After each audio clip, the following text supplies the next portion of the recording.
कहानी की शुरुआत में ताइसू को दिखाया जाता है जो पूरे 10 साल बाद जेल से छूटा था और अब वो अपनी अडॉप्टेड मॉम के पास जा रहा था। वो पहले एक बहुत बड़ा गैंगस्टर था पर अब उसने गैंगस्टर की जिंदगी छोड़ दी थी। वो पूरी तरह से बदल चुका था। उसके पास एक डायरी थी जिसमें वो उन कामों को लिखता था जो वो बाद में करेगा और फिर उन कामों को पूरा करने के बाद वो उन्हें काट देता था। इसके बाद वो अपनी अडॉप्टेड मॉम से मिलने पहुंचा जहां उसकी माँ एक सनफ्लावर नाम का रेस्टोरेंट चलाती थी, पर इस वक्त वो यहाँ नहीं थी। उसे यहाँ अपनी स्टेप सिस्टर किम मिली जिसने उसे बताया कि उसकी मॉम अभी यहाँ नहीं है, वो शाम को आएंगी। इसलिए तब तक उसने ताइसू को पब्लिक बाथरूम में नहा कर आने के लिए कहा। इसके बाद ताइसू नहाने के लिए पब्लिक बाथरूम में चला गया जहाँ वो अपना सामान रखने के लिए लॉकर खोलने लगा तो वो उसकी चाबी को देखकर कंफ्यूज हो गया और बार बार उससे लॉकर को खोलने लगा, जिसे ऐसा करते हुए देख पास ही में एक बैठे आदमी को परेशानी होने लगी और वो ताइसू के ऊपर चढ़ गया। वो उसे भोला वाला समझकर उसे धमकाने लगा, लेकिन जैसे ही ताइसू ने अपने कपड़े उतारे तो उसके टैटूज को देखकर उस आदमी का मुंह निकल गया। ताइसू की शक्ल भले ही मासूम थी पर उसके टैटूज से पता चल जाता था कि वो एक बहुत बड़ा गैंगस्टर है। इसी बीच दूसरी तरफ कुछ गैंगस्टर एक लड़की को बीच रोड पर धमका रहे थे जिसे पुलिस वाले भी देख रहे थे,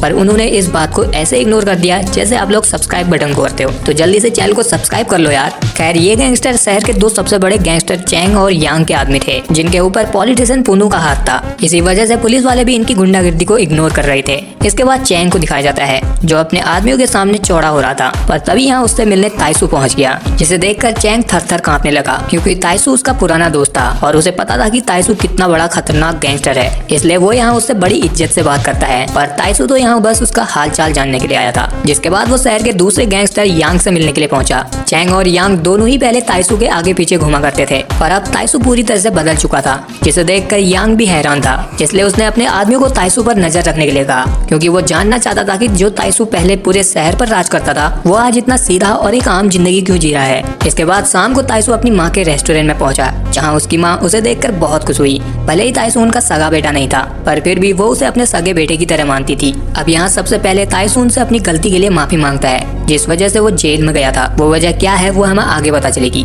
इस पर उसकी माँ कहती है उसने बहुत पहले ही उसे माफ कर दिया है। वो ताइसू के आने से बहुत खुश थी और उसे बहुत प्यार करती थी, पर उनकी बेटी किम को वो कुछ खास पसंद नहीं आया। वो उसके भोले वाले चेहरे को देखकर उसे कमजोर और डरपोक समझ रही थी। फिर रात में सोने के टाइम ताइसू ने डिसाइड किया कि वो अब से ना किसी से लड़ेगा, ना शराब पिएगा और ना ही कभी रोएगा। फिर अगले दिन हमें पॉलिटिशियन पुनू को दिखाया जाता है जो मार्केट में अपना प्रचार और लोगों से झूठे वादे कर रहा था ताकि वो लोग उसे वोट दें, पर असल में तो वो बहुत बड़ा कमीना था। वो गरीबों को छूने के बाद टिश्यू पेपर से अपना हाथ साफ करता था और उसका असली मकसद तो इस पूरे एरिया को अपने कब्जे में करना था। दूसरी तरफ उधर ताइसू पुलिस स्टेशन में सिग्नेचर करने के लिए गया था जहाँ उसके पास एक पुलिस ऑफिसर आया जिसने ताइसू को शहर छोड़ने की सलाह दी क्योंकि वो पहले एक गैंगस्टर था जिस वजह से वो कुछ लोगों की आंख में खटक रहा था। पर ताइसू ने उसे समझाया कि वो अब बदल गया है और वो एक अच्छा इंसान बन के रहना चाहता है। जिसके बाद ताइसू डॉक्टर के पास अपने टैटूज को निकलवाने के लिए गया क्योंकि टैटूओं की वजह से उसे लोग गैंगस्टर समझ रहे थे और वो बेफालतू में उससे डर रहे थे। पर डॉक्टर ने उसे कहा ये टैटू वो ना ही निकाले तो बेहतर है क्योंकि उन्हें निकलवाने के चक्कर में वो खुद बिक जाएगा और टैटू के निशान भी पूरी तरह नहीं जाएंगे। इसके बाद वहाँ ताइसू की माँ पुनू के पास गई जहाँ पुनू उनका सनफ्लावर रेस्टोरेंट खरीदना चाहता था क्योंकि वो उस जगह पर मॉल बनाना चाहता है। उसके आसपास के सभी लोगों ने उसे अपनी जमीनें दे दी थी, पर ताइसू की माँ अपना रेस्टोरेंट किसी भी हालत में बेचना नहीं चाहती थी। लेकिन पुनू मानने वाला कहाँ था। वो किसी भी हालत में ताइसू की मॉम के रेस्टोरेंट को अपने कब्जे में करना चाहता था। अब अगले दिन ताइसू को एक गैरेज में नौकरी मिल गई जहाँ वो बड़ी मेहनत से काम करने लगा। जिसे उस पुलिस वाले ने देखा तो वो पूरी तरह से हैरान था। उसने अपने साथी को बताया कि जब वो ताइसू के साथ स्कूल में था तो वो उसे बहुत बुली करता था और फिर वो बाद में एक गैंगस्टर बन गया जिसके आगे पीछे चैंग और यांग दोनों ही दुमिराते थे। उसने बताया कि ताइसू जब शराब पी लेता था तो वो एक जानवर बन जाता था जिसके आगे कोई नहीं टिक पाता। एक बार उसे अकेला देखकर उस पर 6 लोगों ने हमला कर दिया था, पर ताइसू ने उन्हें अकेले ही कुत्ता बनाकर मारा। ताइसू के जेल जाने के बाद सबको लगा था कि चैंग और यांग दोनों ही शहर पर राज करेंगे, पर वो दोनों सिर्फ पॉलिटिशियन पुनू के पालतू कुत्ते बन के रह गए। अब अगले दिन ताइसू अपनी बहन किम को लेने के लिए उसके कॉलेज में गया जहाँ उसे किम की इंग्लिश टीचर ने पहचान लिया। दरअसल वो दोनों ताइसू के जेल जाने से पहले रिलेशनशिप में थे। वो उससे जेल में मिलने के लिए भी आती थी, पर ताइसू उससे मिलना नहीं चाहता था क्योंकि वो चाहता था कि वो अपनी लाइफ में आगे बढ़े। और अब ताइसू खुश था कि वो एक टीचर बन गई है।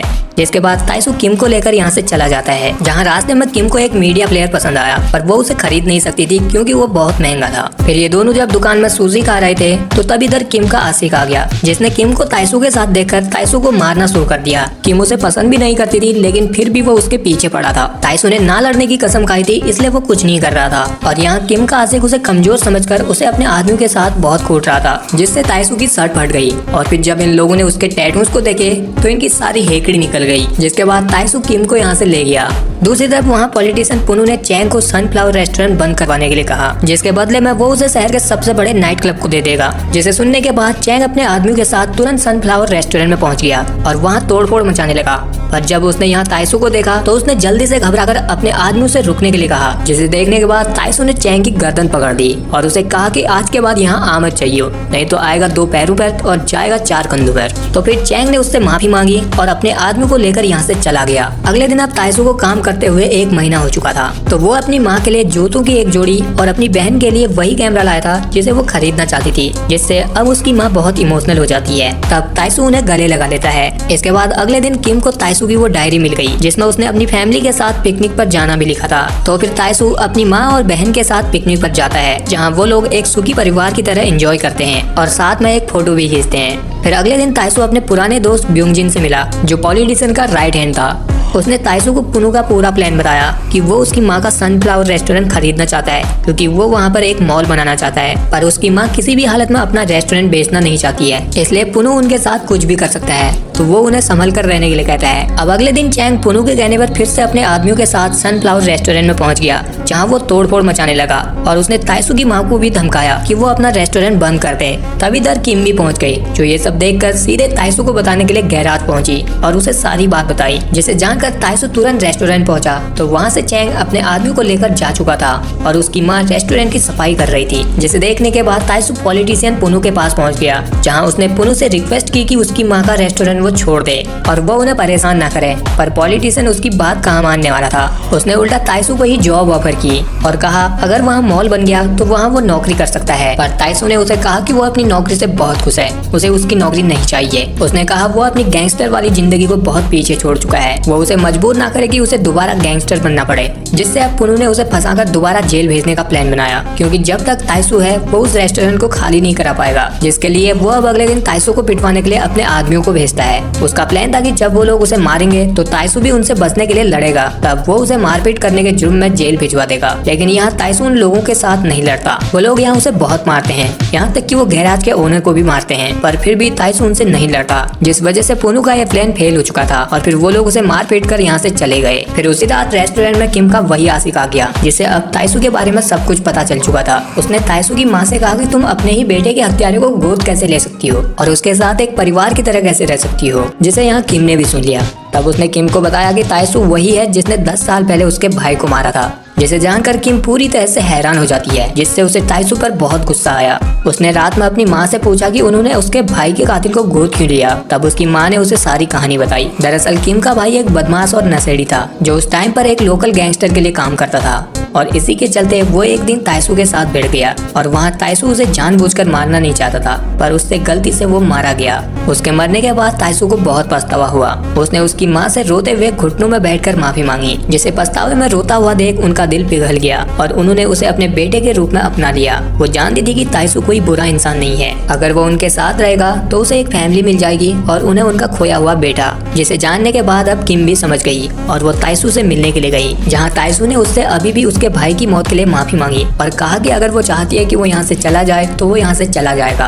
पर किम ने उसे जाने से मना कर दिया। वो उसे उसका भाई बनकर यहीं रुकने के लिए कहती है। उसने अपने भाई के बारे में बताया कि उसका भाई बहुत बड़ा कमीना इंसान था, जो पैसों के लिए अपनी माँ को भी मारता था। जिसके अगले दिन अब पॉलिटिशियन के कहने पर किम के आशिक ने उसे पत्थर मारकर उसे हॉस्पिटल पहुंचा दिया। जिसके बाद अब ताइसू की माँ ने अपना रेस्टोरेंट बेचने का डिसाइड कर लिया, क्योंकि उनकी बेटी पर हमला हुआ था। इसके बाद ताइसू पुनु के पास गया और उसने उसे बताया कि वो लोग उनकी बात मान गए हैं और वो अपना रेस्टोरेंट बेचने के लिए तैयार हैं। बस अब वो लोग इसके बदले में उसे और उसकी फैमिली को परेशान ना करें। लेकिन पुनु इतनी आसानी से कहाँ मानने वाला था। उसने ताइसू से उसका हाथ मांगा ताकि वो किसी से लड़ ना पाए, जिसके बदले में वो उसकी फैमिली को भी कोई नुकसान नहीं पहुँचाएगा। तो ताइसू उसकी बात मान गया। जिसका हाथ काटने के लिए पुनु ने अब अपने राइट हैंड ब्यूंगजिन से ही कहा, जो ताइसू का दोस्त भी था। उसने ताइसू के हाथ को पूरी तरह नहीं काटा, सिर्फ उन नसों को काटा जिससे उसका हाथ किसी काम का नहीं रहेगा। लेकिन बाद में जब उसे छोड़ने के लिए गया तो उसने ताइसू को बताया कि उसका हाथ ठीक हो जाएगा। उसने वहाँ सिर्फ उन लोगों को यकीन दिलाने के लिए ही उसका हाथ काटा था और कहा था कि अब उसका हाथ किसी काम का नहीं है। जिसके बाद ताइसू अपनी बहन किम को देखने के लिए हॉस्पिटल गया और उसने उसे कहा कि वो उसे और माँ को हर हालत में बचाएगा। इसी बीच वहाँ ताइसू की माँ को दिखाया जाता है, जो बहुत दुखी थी क्योंकि उन्हें अपना रेस्टोरेंट बेचना पड़ रहा था। तभी उसके पीछे यांग अपने आदमियों के साथ आ गया, जिसने ताइसू की माँ को जान से मार डाला और फिर जमीन के कागजों पर उसका अंगूठा लगा लिया। उसने ये सब पुनु के कहने पर किया था क्योंकि उन्हें लग रहा था कि ताइसू अब लड़ नहीं सकता। जिसके बाद अब ये लोग ताइसू की माँ को लटका कर यहाँ से चले जाते हैं ताकि सभी को लगे कि उन्होंने खुदकुशी की है। फिर रात में ताइसू जब घर लौटा तो वहाँ वो अपनी माँ को लटका हुआ देखकर बहुत दुखी होता है क्योंकि उसका अपना जो उससे बहुत प्यार करती थी सिर्फ वही थी, जिस वजह से वो पूरी तरह से टूट चुका था। और अब पुनु ने उनका रेस्टोरेंट भी तुड़वा दिया था। अब इधर पहले तो ताइसू को यही लग रहा था कि रेस्टोरेंट के जाने की वजह से उसकी माँ ने खुदकुशी की होगी, पर तभी उसे यहाँ अपने माँ के जूतों के बीच में यांग के कान की बालियां दिख गई, जिससे उसे यकीन हो गया कि उसकी माँ को यांग ने ही मारा है। जिसे जानने के बाद अब ताइसू ने रोते हुए इतनी शराब पी जब तक कि उसे पूरी तरह नशा नहीं हो जाता, क्योंकि वो अपनी माँ से बहुत प्यार करता था और वो उसकी मौत का दुख सहन नहीं कर पा रहा था। वहीं दूसरी तरफ पुनु रेस्टोरेंट मिलने की खुशी में चैंग और यांग के साथ पार्टी कर रहा था, जहाँ उन्हें अचानक किसी के रोने की आवाज सुनाई देती है, जिसे सुनकर वो सभी हैरान हो जाते हैं क्योंकि ये आवाज ताइसू की थी। ताइसू ने कहा कि मैंने कसम खाई थी कि ना मैं कभी रोऊंगा, ना शराब पीऊंगा और ना ही कभी लड़ूंगा, लेकिन तुम लोगों ने मुझे फिर से वही इंसान बनने में मजबूर कर दिया है जिसे मैं भुलाना चाहता था। तभी उसे यांग ने कहा कि तुम्हारी माँ की मौत के बारे में सुनकर बहुत दुख हुआ। तब ताइसू ने उसकी बाली उसके मुंह पर फेंक दी और फिर अपनी माँ की कसम खाई कि वो इन सबको आज इसी जगह पर मौत के घाट उतार देगा। जिसके बाद उसने सभी से पूछा कि तुम में से किम पर किसने हमला किया था। तो यहाँ पर किम का वो आशिक भी था जिसने उसे ईंट मारकर हॉस्पिटल पहुंचाया था और वो चौड़ में ताइसू से कहने लगा, मैंने ही उसे मारा था, क्या कर लेगा तू। उसे लग रहा था कि ताइसू का हाथ कटा है तो वो नहीं लड़ पाएगा। अब ये सुनने के बाद ताइसू ने ब्यूंगजिन को यहाँ से जाने के लिए कहा क्योंकि उसने उसका हाथ नहीं काटा था। तो ब्यूंगजिन यहाँ से चुपचाप चला गया। जिसके बाद ताइसू ने किम पर हमला करने वाले को ठिकाने में लगाया और फिर गेट पर पेट्रोल डालकर आग लगा दी ताकि कोई भी यहाँ से बाहर न जा पाए। इसके बाद वो इन सबके साथ लड़ने लगा और वो लोग उसके सामने 1 मिनट भी नहीं टिक पा रहे थे। अब लड़ाई के बीच में उसके हाथ चैंग भी लग गया, जिसे उसने एनिमल वाली स्टाइल में मार डाला। जिसके बाद उसके सामने यांग आ गया जिसने ताइसू को चाकू मार दिया था, पर चाकू लगने के बाद भी ताइसू ने उसे नहीं छोड़ा और उसे उसी तरह गला घोटकर मारा जैसे उसने उसकी माँ को मारा था। अब इस तरह का खूनी मंजर और ताइसू का रुद्र रूप देखकर इन सब की रूह भी कांप गई थी और वो लोग डर के मारे उससे दूर भागने लगे थे। पर ताइसू उन सबको मारते हुए पॉलिटिशियन पुनु के पास पहुंच गया, जहां उसने उसके इतने टुकड़े किए कि कभी गिना भी ना जाए। जिसके बाद वो जख्मी हालत में थक हार कर बैठ गया और अपनी माँ के साथ बिताए गए अच्छे पलों को याद करने लगा। फिर आखिर में हमें किम को दिखाया जाता है, जो अब मैथ में टॉपर बन चुकी थी। उसके पास ताइसू की डायरी थी जिसमें वो भी ताइसू की तरह अपने टास्क लिखती थी और उन्हें पूरा करने के बाद उन्हें काट देती थी। और यहीं पे कहानी the end. So I hope you guys कि आपको ये वीडियो पसंद आया होगा। आया तो इस वीडियो को लाइक शेयर के साथ चैनल को कर लीजिए सब्सक्राइब।